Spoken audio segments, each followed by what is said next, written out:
morning, Oak Rams. This is Miss Hallett with our very first edition of the Oak News Network.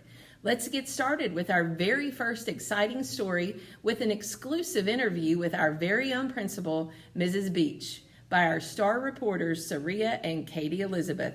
Let's go directly on scene live at Miss Beach's office. Hello, Oak Rams. This is Saria from ONN, and I'm here with Miss Beach. Mrs. Beach, what is your favorite part of being a principal? My favorite part is the smiles and the hugs when I walk around the halls in the morning. But my absolute favorite part is when I get to walk into the classrooms and y'all share that you're learning with me. That's my favorite part of the day, is when I get to see the kids. And then when I'm in the classroom seeing you learn. That's great. What is it like being a principal? So it's lots of meetings and lots of phone calls, because I get to talk to parents and I get to talk to other teachers and I get to talk to kids. But there's also a whole lot of paperwork that I have to do. And then sometimes I have to check in on people. Make sure they're doing their job? Well, make sure they're doing their job so that I help the teachers so the teachers can help you learn.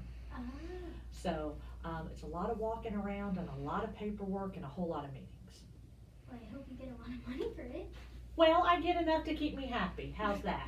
That's Okay. When did you start being a principal? I have been a principal for 9 years now, and this is my third school that I've been a principal at. But I have worked with schools and teaching and administration for over 25 years. Oh my God. I know, it's a really long time, isn't it? But I've been a principal for 9 years. Oh. And Oak's my favorite. What inspired you to be one? I wanted to help in any way I could to make sure that families and kids were safe and had a school that they really wanted to be at so that they could learn every day. And so that way, in this position, I get to help families, I get to help kids, I get to help teachers, and all of us work together to keep you safe, but to also make sure that you have a room and a school where you like to learn. And last but not least, what privileges do you get? So I can walk in and out of the cafeteria anytime I want. I can walk anywhere in the building anytime I want. And I can play in the gym and on the playground anytime I want, because I'm here all summer. What do you think? Sounds amazing. Doesn't it? Wouldn't you like to be able to play in the gym and the playground anytime you wanted? Yeah. Thanks for checking in. This is Saria from Owen, and back to you in the station. It's time for our local news with a highlight story by our very own Silas and Colin. Good morning. I am Silas, joined here with my partner Colin. We are going to be reporting about Go Jim Go. We are the Oak News Network. Did you know Go Jim Go is a 6-day telethon on wheels featuring Jim Jaggers?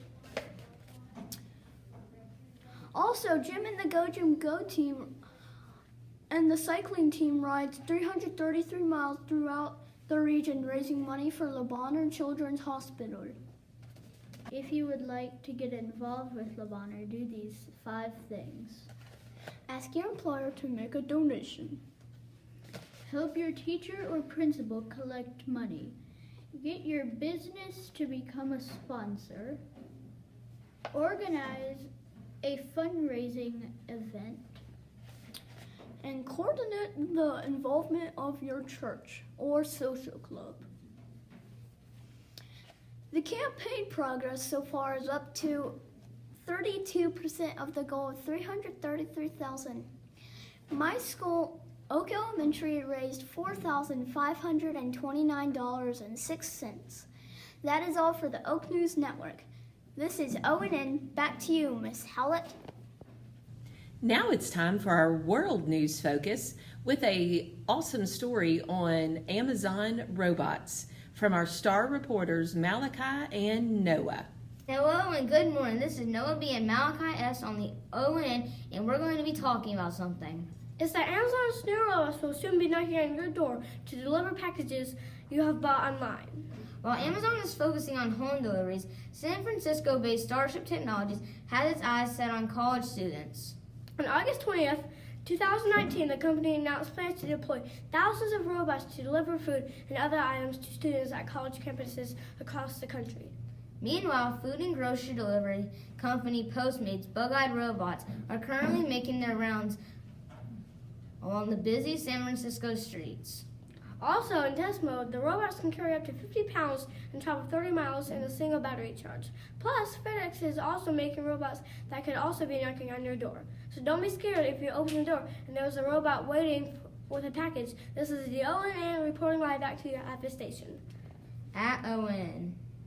It's that time for our science feature story from Saria and Katie Elizabeth on bee hotels. It's Saria and Katie Elizabeth, and this is our science part of ONN. Did you know bees are dying out, so these amazing people figured out a way to solve this? Now bees can reside for free in specially built hotels, tall wooden structures that are scattered across the city. This smart insects nest inside holes like the ones provided by the insect hotels, Marking their company by covering the entrance with mud doors. That's it for now. Again, this is Saria and Katie Elizabeth from ONN. Back to you in the station. Let's go straight to our star meteorologist, Weatherman Jackson, with his forecast for next week and his warning about the drought. We're going to have a high of 95 degrees Fahrenheit and a low of 72 degrees Fahrenheit. On Tuesday, we're going to have a high of 95 degrees Fahrenheit and a low of 73 degrees Fahrenheit. And it's going to be partly cloudy. Wednesday, we're going to have a high of 94 degrees Fahrenheit and a low of 72 degrees Fahrenheit. And it's going to be partly cloudy. Thursday, we're going to have a high of 90 degrees Fahrenheit and a low of 64 degrees Fahrenheit. And it's going to be partly cloudy. Friday, we're going to have a high of 84 degrees Fahrenheit and a low of 60 degrees Fahrenheit. And it's going to be sunny, not partly cloudy this time. The drought map of the United States. This year we're going to be having a drought in the southeast. So we aren't going to be having any rain for a while because we're having a flash drought. So you should be expecting plants to be dying quickly.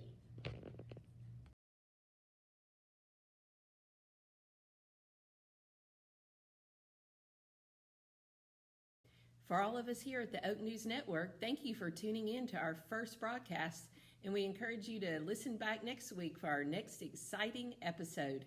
Have a great weekend.